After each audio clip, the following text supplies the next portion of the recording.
In today's video, we turn this into this.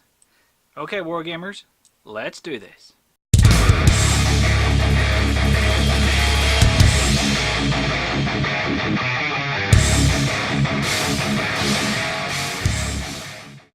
So, we've got the prototype, the first conversion done. To do this, we need to take some green stuff, which hopefully everybody knows what it is. So to do this, you take your breacher, you build it without the backpack, as you see. That's what the backpack would generally join. So what we need to do is join our Rotor-Wing to our breacher. Now, as you can see, that's not really a good fit at all, so we're going to use green stuff to merge the two together. This is not going to be a tutorial on green stuff because I am by no means an expert. There are many tutorials on YouTube on how to green stuff. This is the way I did this. I filled, as you can see, badly, this portion with green stuff. This one is unfiled and unsullied. This was just the original filling. So this still needs to be filed down, smoothed off, evened out and made neater. So once we've done that, we then file it down slightly, as you can see in this one. So if I take this from the side, you'll see, I'm going to use my pointy dealy. You'll see just here, it was originally completely flat along the back. I have gently carved that out and that at the slope to give me a nice join. Where did my breacher go? Ah, there he is, hiding behind my light. I couldn't see him, sorry.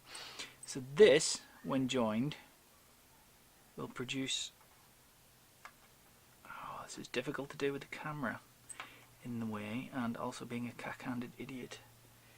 So move that back slightly so it stays in focus. So as you can see, this still needs a little tiny bit of filing and maybe some additional green stuff just to get the join perfect. Obviously super glue will need to be used, so that would help as well to fill the gap. But that is all there really is to it. So yes, find my X-Acto knife. When trimming, you only ever want to make very light shaving cuts because this is very small. Your knife is sharp. You will slip. You will cut yourself if you are too vigorous with your knife. You really want to be just gently shaving away. It also makes it a little bit easier to get it just right. It's easier to take a tiny bit more off than it is to add a tiny bit more back, or well, I suppose it's green stuff, it's not that hard to do either, but it's a bit more convenient, let's put it that way. Now one thing I will say is with the green stuff, have a little bit of water on hand when you're using the green stuff because it does get sticky and it sticks to everything. I haven't found anything it doesn't stick to. This sculpting tool, which is dual ended, it has a corner 90-degree spiky bit and then a weird ass offset spiky bit, is very handy. Dip it into your water, use it to form the green stuff into the shape you want. All in all, this is quite easy if I can do it, and I'm a bumbling idiot. So just to recap, you start with your virgin unsullied Rotor-Wing pack. You pack the middle out with green stuff. You don't need to worry about the setting now, and then after 24 hours to 48 hours you can then slice it carefully with your knife, being as careful as careful. I'm going to re-emphasize this again, being careful as careful, because you do not want to gash your finger open. So just gently do that, or you could file it, I suppose, if you really wanted to take a lot of time. But after 24 hours it's usually in a good enough condition that you can slice it, dice it, do whatever you want to do with it, and you can produce your version that is ready to mate to the unit. Also, one word of caution, this one is one of the ones that had a casting issue. If you can see that. Yeah, this is one of the ones with the casting issue.